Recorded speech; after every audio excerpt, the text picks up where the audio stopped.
Episode 4 The Night Watchman. Hi, my name is James and I'd like to share a story about something that happened to me a few years back. I live here in the UK in a small town towards the north of the country. I run a small firm of about 30 staff that specialises in security needs. We offer door staff for nightclubs, event security, as well as more general security guard work. Basically, if you need security staff, we're the people to come to. As you can imagine, we're all professionally trained, licensed and experienced. I myself worked on the police force for 25 years. It's only in recent years that I decided to branch out with my own business. There was a clear need for security services, and I knew how to make it happen. It is important to me that you understand that myself and staff are all professional and experienced. That's why it makes the events I witnessed so strange. Anyway, I get a call one day from a potential client who owned a printing house on the edge of town. You know, they would take orders from custom prints for flyers, promotional items, t-shirts and the like. As I remember, he'd been having some issues with either homeless or junkies trying to break in at night. It was a fairly common problem during the winter months. He explained that his regular agency had let him down due to staffing issues. Could I help him out? I said, of course. The guy seemed really thankful. I remember the conversation well, as he was really bad-mouthing his regular agency on how unreliable they were. My business was much smaller back then, just me and 5 employees, so we were very glad of any work we could get. I assigned my nephew Chris to the assignment. He was young but very well qualified.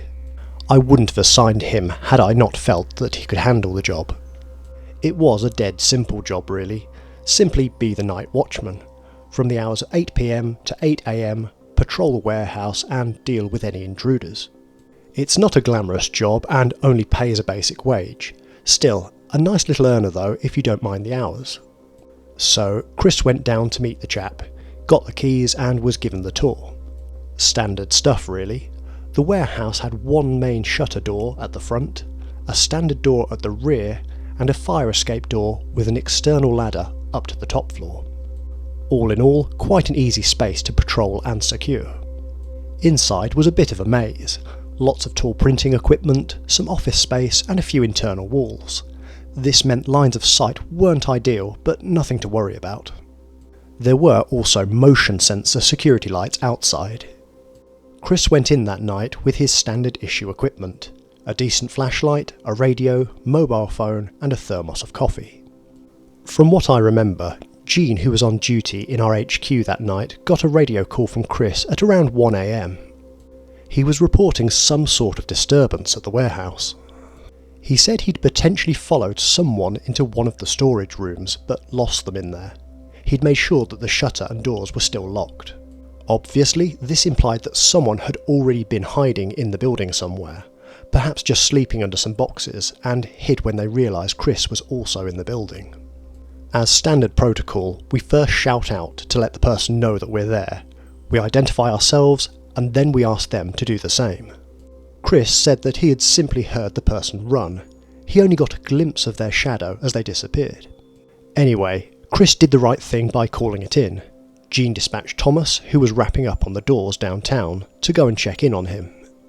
The two searched the building but found nothing. I believe Chris though when he says he saw something. Anyway, next day he goes in and searches the place thoroughly before starting his shift. Nobody there. It was early in the morning, something happened again. This is where he claims things get scary and he left the assignment.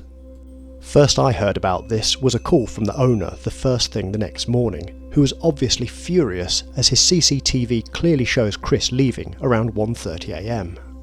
I was absolutely embarrassed, apologetic and promised to sort it out. I gave Chris the grilling of his lifetime. I was really mad at him and wanted a good explanation.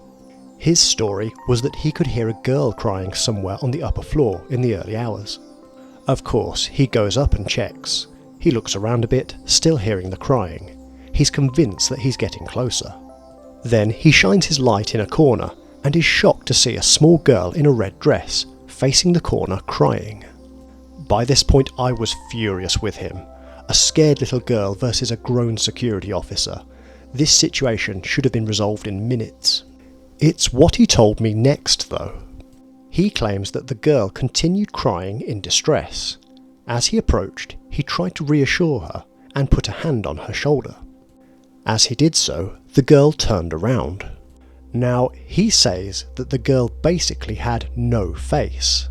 He was so shocked as she bolted like an animal into the darkness. It was the way she moved, he said. He was white when telling me this. Apparently the girl then ran off into the darkness, and Chris then ended up hightailing it out of there himself. Of course, this clearly didn't happen, or at least not like Chris had told me. I was a little unsettled by the situation. Chris was my nephew, and I knew that something had clearly happened. He just wouldn't lie to me, he's not the sort. At the same time, I truly believe that he was mistaken and spooked himself somehow. There are faceless mannequins and the like up on the second floor. I put it down to either a lack of sleep or misjudgment due to the lighting. It's not unusual to imagine crying in a big open building. Even an air vent can produce a decent whinging noise. The other logical explanation was that there was simply a girl hiding upstairs and he was shocked to find her. His brain must have filled in the stranger bits. Anyway, I assigned him to door duties in town. It wouldn't have been fair to send him back that night, nor us risk the chance of lost business and reputation. I called the owner to say that I would personally be on duty for the night. I had to make up some half-baked story of Chris getting sick last night and that it wouldn't happen again. At this time, I was more of a coordinator and rarely went out on duty myself. I was actually happy to get out of the office though. I can't say that I'm a fan of paperwork. I went down to the warehouse extra early to meet with the owner in person, show some goodwill and smooth things over a bit. I also asked him to show me the second floor specifically. Sure enough, there were mannequins and odd squeaks and sounds present if you cared to listen hard enough. As the business closed for the night, I secured the premises and was quite at ease. I sat in the far office for a while and poured myself a coffee. The hours went fairly quickly as I completed my crossword. As a matter of routine though, I would patrol the building every 30 minutes, a simple lap of the open plan downstairs before going upstairs to the more cluttered storage areas. Now here's where things start to happen that I can't fully square. As I sat in the office, my ears pricked up. I thought I could hear crying. A little girl, in fact. Of course, I composed myself very quickly. I wasn't even thinking about anything paranormal. Having been in the force, the first thing you do is reach for your baton in case someone tries to jump you.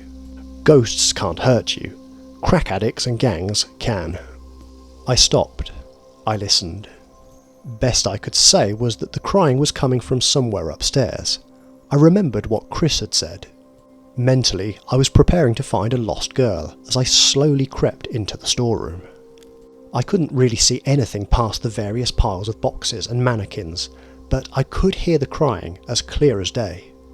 I announced in a loud voice, "I'm James, the night watchman. You're not in any trouble, I'm here to help. Can you please identify yourself?" The only response was more crying. I was completely unacknowledged. I was convinced that it was a girl, just as Chris had said. I'm not sure that anyone could replicate the crying sounds other than a younger lady perhaps. I wasn't exactly scared, but was preparing myself. The trick is to understand the situation and keep calm. I was keen to get a visual on the girl and make sure the situation was as I thought. The training also keeps you acutely aware that there are often multiple people in break-in situations, so I kept my ears open for any other movements. I rounded the corner with my flashlight held out. Even though I knew what was coming, the situation still unsettled me. There was a girl in the darkness, dressed in a red dress. She was facing the wall, crying. I stood back and asked her if she was okay, and reiterated that I was only there to help her. There was no response. It was as if I was invisible to her. It gave me an odd feeling, as a small girl being encountered by a big bloke in the darkness at night should really scare her. She didn't seem scared though. She seemed sad. With her not responding, I didn't want to scare her further, so explained that I would just stand there until she felt okay to talk. I reached for my radio and called it in to Jean. I also used the code for her to ask for the police to attend. I definitely felt uneasy at this point and understood why Chris had bolted. There was something odd about this scenario. After a minute or so, I told the girl that I would come closer to inspect that she was okay. From where I was standing, I thought that I could perhaps see some blood on her hands. I needed to get closer though, as the light from the flashlight was possibly playing tricks. I knelt down, put my hand on her shoulder, and turned her gently towards me. As she removed her hands from her face, I got the shock of my life. To this day, I've never seen anything like it. On her face, there were just empty features left, all left raw and exposed. It looked as though it had been either burnt or ripped off or something. She screamed as I shone the light in her face and ran.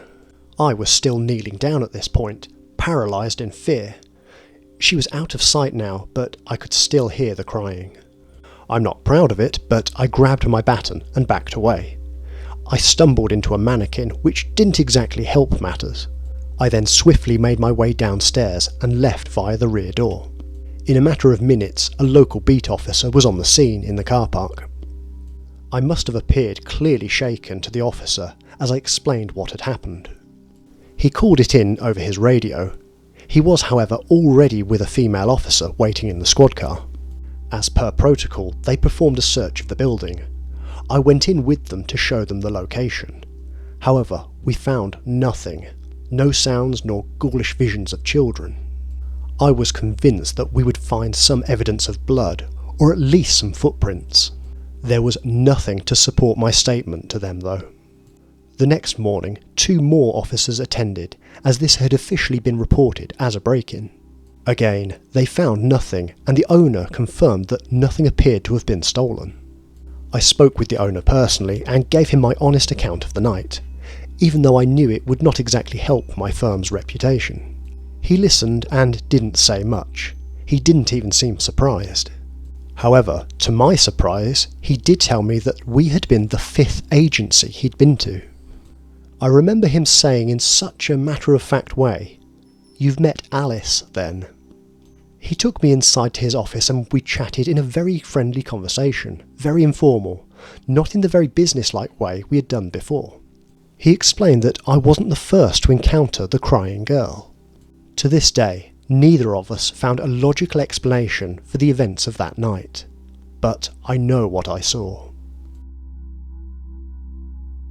If you enjoyed this week's paranormal story, please consider liking and subscribing to the channel for more tales of the supernatural and the unexplained. Until next time, my friends, happy hauntings.